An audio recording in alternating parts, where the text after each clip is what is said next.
Hello guys, আমি চলে এসেছি তোমাদের সাথে আর একটা নতুন ব্লগ নিয়ে। তো গাইস, আজকে আমি যেতে চলেছি কোরল পাহাড়। তো গাইস, তোমরা দেখতেই পাচ্ছ আমরা কোরল পাহাড়ের সামনে চলে এসেছি। তো বেশি কথা না বাড়িয়ে চলো কোরল পাহাড়ের সামনে যে তোমাদেরকে কোরল পাহাড়ের ভিউজটা দেখানো যায়। তো আমরা কোরল পাহাড়ের কাছে চলে এসেছি। কোরল পাহাড়ের সামনে ঢোকার আগে এই একটা গেট পড়বে, যে গেটটা পেরিয়ে তোমরা কোরল পাহাড়ের ভিতরে প্রবেশ করতে পারবে। তো কোরল পাহাড়ের ভিতরে অনেক মন্দির আছে, তোমরা সেটা দেখতেই পাবে। তো গাইস, অবশেষে কোরল পাহাড়ে আমরা পৌঁছে গেছি। তো চলো এবার কোরল পাহাড়ে উপরে ওঠা যাক এবং উপরে উঠে তোমাদেরকে তার ভিউটা দেখাবো। চলো। তো গাইস, এটা পাহাড়ে ওঠার আগে কোরল পাহাড়ের নিচের ভিউটা। এখানে শুধু মন্দির আছে এবং প্রচুর গাছ।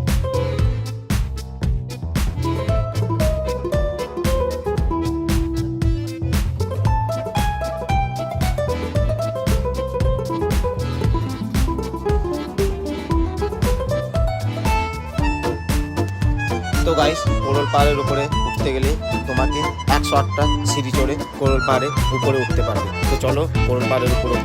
তো গাইস, তোমরা দেখতেই পাচ্ছ এত বড় বড় 108টা সিঁড়ির উপর চড়ে তারপর কোরল পাহাড়ের উপরে উঠে যায়।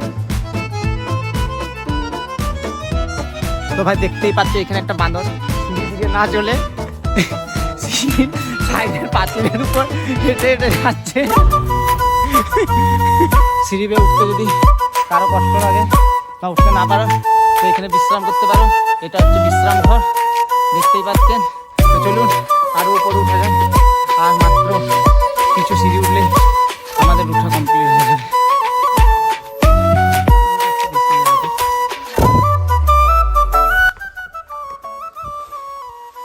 আর এই বাঁদরটা দেখুন, বাঁদরানি করে করেই যাচ্ছে।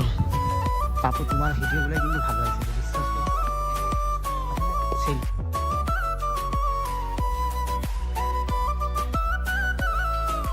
তো গাইস, তোমরা দেখতেই পাচ্ছ আর কিছু সিঁড়ি উঠলে আমরা কোরল পাহাড়ের উপর উঠে গেছি। আর আমার পেছনের যে মন্দিরটা তোমরা দেখতে পাচ্ছ ওটা হচ্ছে কোরল পাহাড়ের উপরে মন্দির।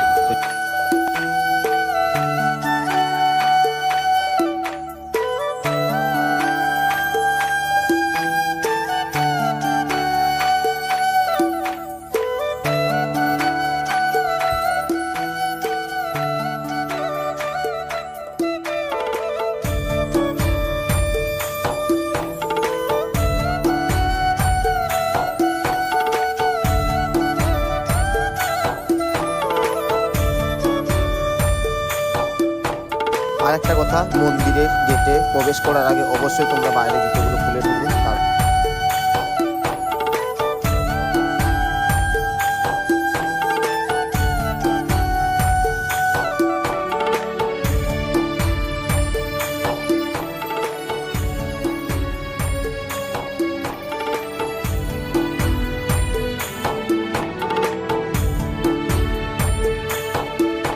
তো ভাই, তোমরা যা স্টেশনের ভিউটা দেখো, খুব সুন্দর লাগছে পাহাড়ের উপর থেকে দেখতে।